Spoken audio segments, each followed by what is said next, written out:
From 1958 to the late 2010s, only 9 drivers from New Zealand had ever competed in Formula One. Some of them were amongst the most important people to ever grace the sport. Most of them, however, were merely specks in history, never again to be recognized as anything other than a mere participant of the circus. We were patiently waiting for that 10th driver to bring us back to those glory years where our drivers were formidable, even if they were sculpted from shaved bears. In 2023, that 10th driver had arrived. It was only for a short time, but he did make an impression, and in 2025, he would be racing full-time in the sport. That this is tragically biased, isn't it? You just knew this shit was coming, didn't ya? Yes, if you haven't already heard by now, it has been announced that Liam Lawson will race full-time for Visa Cash Grab at Bulls Racing Minardi, whatever they are, racing from the 2024 United States Grand Prix in Austin right through to the 2025 season, finally getting that full season that he's so craved for, replacing the honey badger, Daniel Ricciardo, who had been a fan favorite since the very moment that he stepped into a Formula One car. It was a sad and unceremonious departure for a dude who has given so much for the sport, but much like Sky Sports F1, I can't help myself, can't I? For me, it's time to bask in the silence of victory as I salute the flag once more, as Red Bull and Marco have finally pulled a dub out of their hats when it comes to driver call-ups. For once, the right call had been made. The next champion of the world is now in the fray. But is this really what I think? I know what you're thinking. Nah, don't bail out on us now, goddammit. You're the New Zealand Ted Kravitz. I mean, hey, yeah, look, I know I'm bad, but I'm loyal to the flag, not the drivers. And as far as I'm aware, that V-carb ain't gonna be driven by a piece of cloth. So what I want to dissect in this video is whether or not Marco and the folks at Red Bull/Toro Rosso have made the right call in bringing Liam Lawson into the team for 2025. Should they have picked him, or should they have run with someone else? Okay, so let's rewind a bit. At the tail end of 2022, in Bruno Michel's sorry-ass excuse of a racing series known as Formula 2, Lawson took a sprint race win and a podium in the feature race to help him finish third in the drivers' standings. It was one of a number of good performances that he had done in his 2 years in Formula 2, although for whatever reason, it seemed to be the only one that people picked up on. Over the course of the weekend, Helmut Marko proclaimed that Liam has been driving very well as of late. Nice words. Unfortunately, that didn't really mean much, given a call-up to Formula 1 would not be happening for 2023. Marko and the team instead opting for Dutch driver Nick de Vries, who had never been in the Red Bull Academy before, but had shone in a one-off appearance in Monza, driving for Williams. I can't say Nick wasn't worth the hype, but for the Red Bull Juniors, it was kind of like, bruh, I'm literally right here. A third season of Formula 2 could have been optioned for Liam Lawson. Granted, staying in Formula 2 for 3 seasons does make you a pariah for some reason, but he would certainly be a favorite for the title. However, that would not happen. Instead, he would be thrust into the Super Formula Championship in Japan for 2023.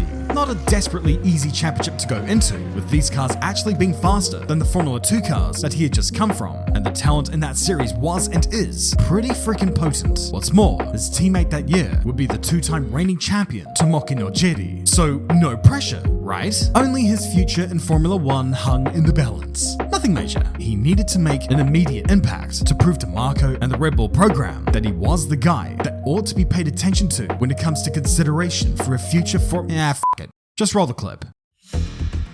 Round 1, the fastest lap and the race win. Bang. The first rookie to win at the top flight of Japanese open-wheel racing since Mark Sura in 1978. That type of immediate success can be down to a few things. Japanese racetracks are quite similar to the ones that he had raced on in New Zealand. He had a lot of feedback from Nick Cassidy, who himself was a former champion of the series. And this is the kicker here, he was also just pretty good at turning a steering wheel. In the next 2 rounds, he was on course for podiums, but the racing gods bestowed upon him that most envious of racing excuses, known as bad luck. He got them back though with a monstrous drive at round 4 in Autopolis. After pitting early, he was on course for the victory until Toshiki Oyu threw himself into the sandbox and bored out the safety car. With cars behind him on fresher tires, it seemed that Liam was kind of doomed. The race restarted and Liam drove away and kept driving away until the very end, where he took his second win of the season in what was an acclaimed drive, proving to the world that yes, New Zealand is good at more than just one sport. Now it's 2. Well, maybe 1.5. He nabbed another win at Fuji a couple months later, and with 3 rounds remaining, he was neck and neck with Ritomo Miyata for the championship lead. The speed was certainly there. All that was needed for him was to keep a cool head and drive in as many points as possible. And this lasted for, it must have been a 1.25.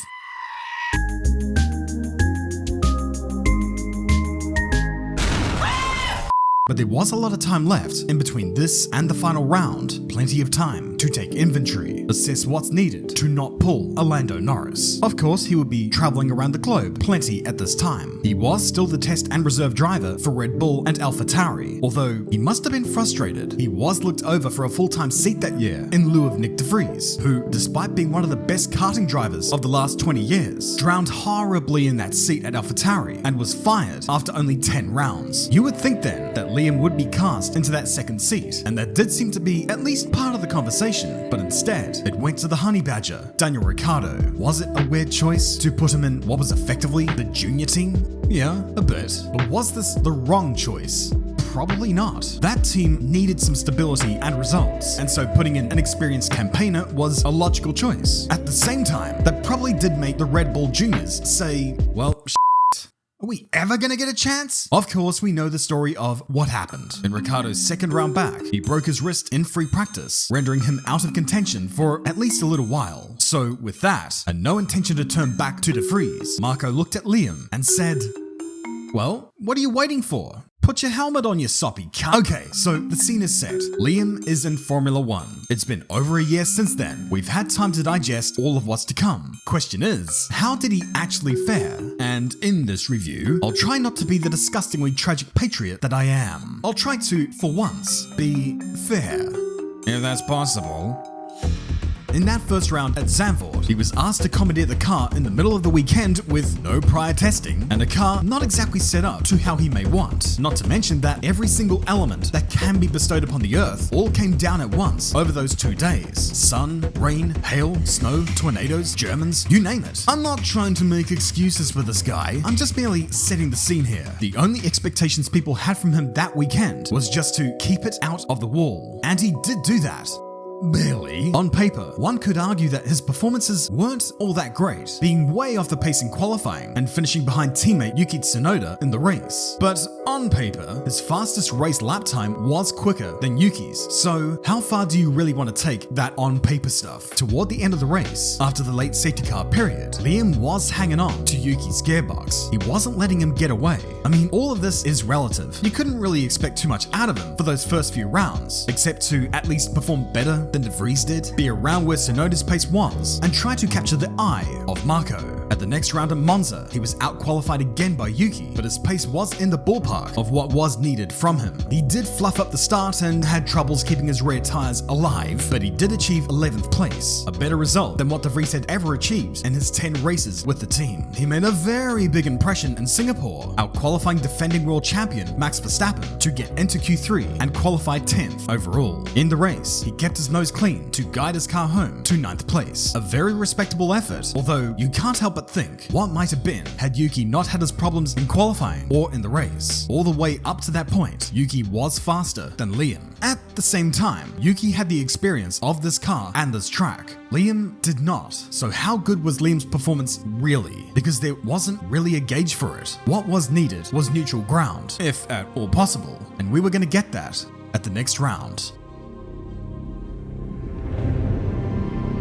The Suzuka circuit served as the home Grand Prix for Tsunoda. I mean, it being in Japan and all. He grew up on the circuit and had raced here in Formula 1 for 3 years running. He knew this place like the back of his hand, but at the same time, for once, Liam would not be going to the circuit blind. Earlier that year, he had run around this track in Super Formula cars, not that far off from what these F1 cars would be delivering. This therefore was his best opportunity to prove why my belief in the guy is justified and why his place at AlphaTauri was warranted, why this guy is the gleaming light of New Zealand and why...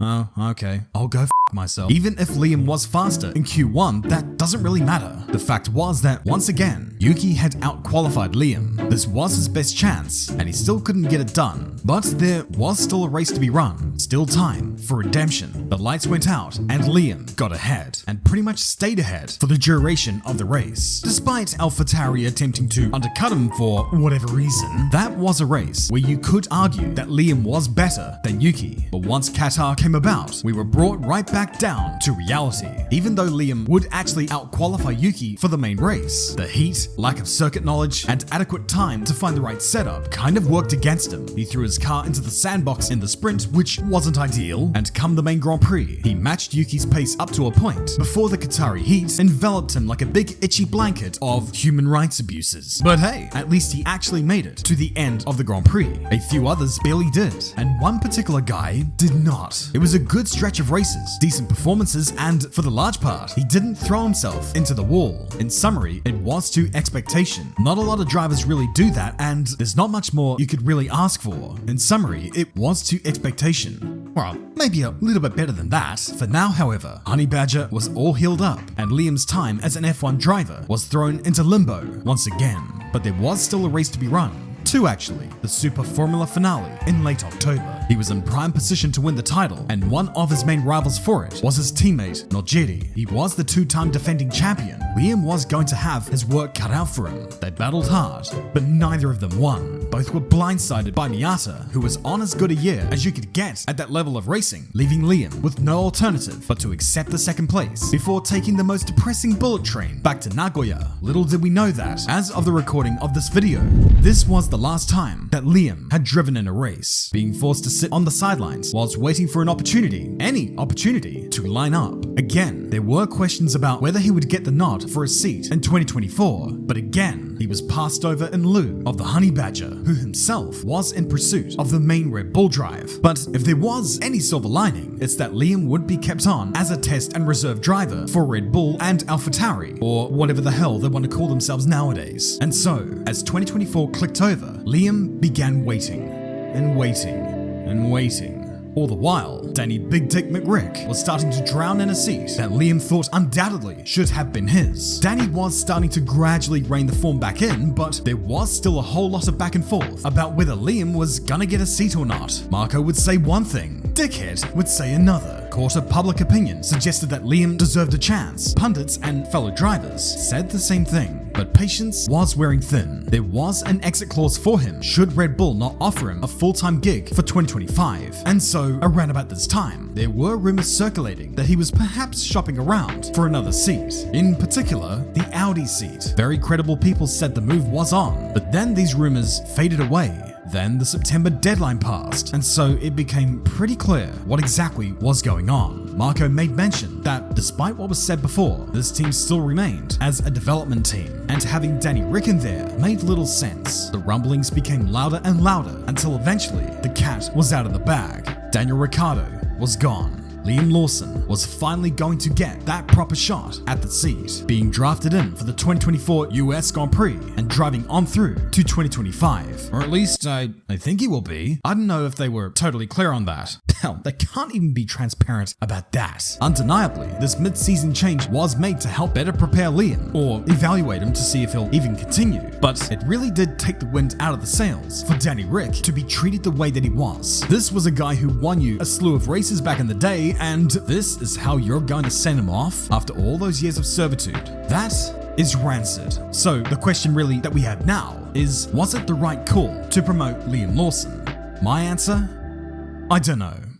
What? Not the answer you were expecting? Okay, so here's my train of thought. In the limited time that Liam had in the car in 2023, his performances were good, but I gotta wonder how much higher his ceiling is. In other words, can he really drive that much better than what he's already shown? It was expected for him to hover around about 2 to 3 tenths off of Yuki's times, given the inexperience and all, and he did do that. But you do gotta wonder if this really is the standard to set for rookies when, this year, we've had the likes of Franco Colapinto come in and be on his teammates' pace immediately. Sure, not all drivers progress at the same rate. Maybe Yuki is faster than Albon. Maybe it's the other way round. Maybe, well, no, definitely, Franco Colapinto is the guy and should immediately be snapped up by a top team. Or maybe Liam Lawson isn't the guy. But then again, when you look through the history of junior Formula racing, whenever Liam Lawson and Yuki Tsunoda were teammates, the same driver won both times. Truth is, I just don't know how this will play out, and anyone not in either of those teams that say they do know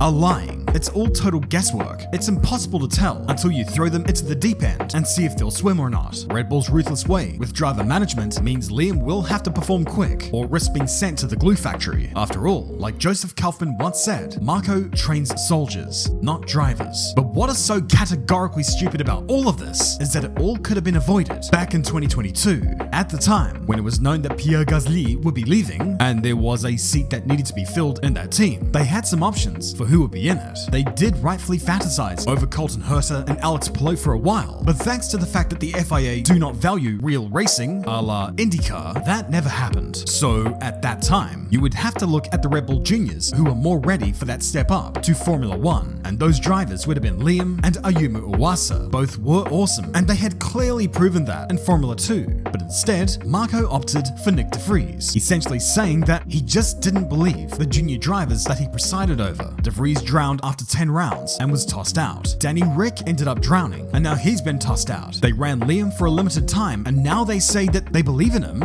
somewhat. Yet, if they had done that in the first place, none of this mess would have happened. And if Liam turned out not to be the guy, you would have Iwasa, Isaac Hadjar, and Arvid Lindblad waiting in the wings, with Hadjar en route to become the Formula 2 champion, and Lindblad tearing up the junior scene in record time. There is no shortage of talent here. And hey, Marco, you really want that next superstar? That next Max Verstappen? I do hear that Freddie Slater is still a free agent. It just seems that in the whole process to select a driver for the second VCARB seat, there's always been an element of distrust with the junior drivers. And yet, here we are, with everyone from the outside looking in, saying, I told you so. And the fact that Daniel Ricciardo, one of the best talents to come out of Australia, was unceremoniously dumped the way that he was, not just out of the team, but Formula 1 as a whole, is an absolute disgrace. A embarrassment. It doesn't matter if he underperformed. Whoever decided that this was the way to go about it, hang your heads in shame. Grow a spine. You guys knew you were making this move weeks ago, and you still kept everyone in the dark, not least Honey Badger, who did not get the proper send-off that he deserved, and now Liam has been thrown into a world of hate as people need an outlet for their anger. So again, whoever decided that this was the way to go about this whole thing, look for a new line of work, because you are trash.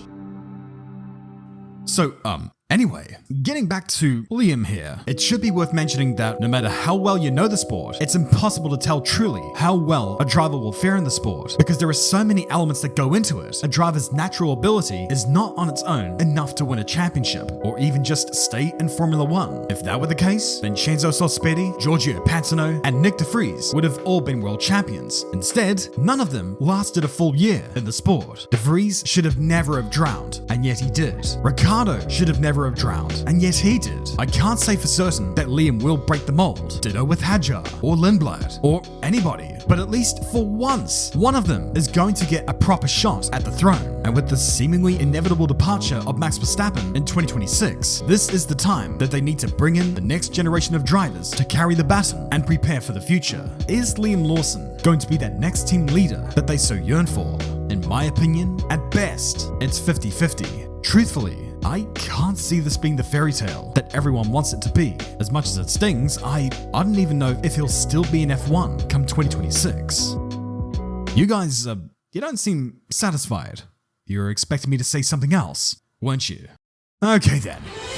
Of course he's going to be the next big thing for Red Bull, but yet he is going to be their next world champion, the next pillar in the Hall of Fame, which is impressive given Formula 1 doesn't have a Hall of Fame, but you see, that's just how effective this guy is, flying the flag high once again as a driver that New Zealand can be proud of. No longer do we have to live with the shame of saying our last F1 driver was Brendan Hartley. And finally, we have something to compensate for our demented accents. Whatever may come of this chance, I'm sure that he'll do well. For I have faith in him. We all have faith in him. This is Liam Lawson's chance to prove to the world that unequivocally that not all of my videos are curses. Or are they?